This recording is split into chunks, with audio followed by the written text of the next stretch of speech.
Fait que, Puis dans ta clientèle ou dans les investisseurs, dans ton réseau, est-ce que, tu sais, parce qu'il y a toujours est-ce que je vais chercher un prêteur privé ou je vais chercher des partenaires, mais j'y dilue mon équité. Par contre, c'est comme moins, tu sais, tu dors peut-être mieux la nuit avec des partenaires qu'avec un prêt privé à 15%, tu sais. Parce que c'est un peu la course contre la mort, là. Fait que, dans le sens que, tu sais, c'est cash intensif là, quand tu payes du. Fait que, tu sais, qu'est-ce que tu vois le plus? Des partenariats, des prêts privés ou c'est vraiment, tu sais, pas mal ça s'équivaut, là?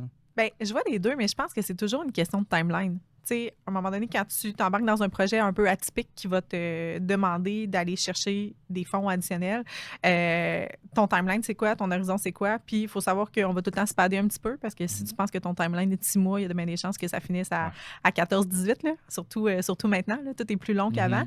Je pense que c'est surtout basé sur le timeline. Tu sais, quand tu regardes les options, ben, tu vas avoir un petit peu plus de frais avec le prêteur privé, mais pour veux pas la paix d'esprit quand même pendant le processus.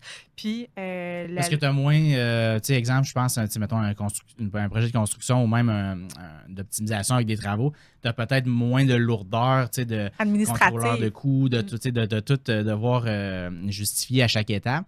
Donc, ça, si tu viens gagner en efficacité, en temps, au final, c'est un peu ça que tu dis, hein? Oui, puis d'attendre après tes déboursés aussi. Tu sais, oui, il y a Mhm. la lourdeur administrative, il y a les frais qui viennent avec aussi parce que, veux pas, oui, tu as des frais de prêteur privé, mais tu as beaucoup de frais administratifs Mhm. qui sont liés autour d'un dossier soit d'amélioration ou de construction, mais aussi l'attente après les déboursés. Tu sais, si tu travailles avec un bon prêteur qui va te décaisser en 48 heures puis qui va payer les sous-traitants directement, que tu n'auras pas besoin de demander de quittance, etc., bien, c'est sûr que tu sais, lui, ça le sécurise, toi, ça te sécurise, puis tu cours pas après ta queue tout le long du Mhm. processus en sortant beaucoup de fonds en attendant qu'ils reviennent finalement. Là. OK. Puis tu n'as pas de retenue non plus pour la fin de travaux parce qu'ils payent les sous-traitants directement, fait qu'il n'y a pas de risque à ce niveau-là.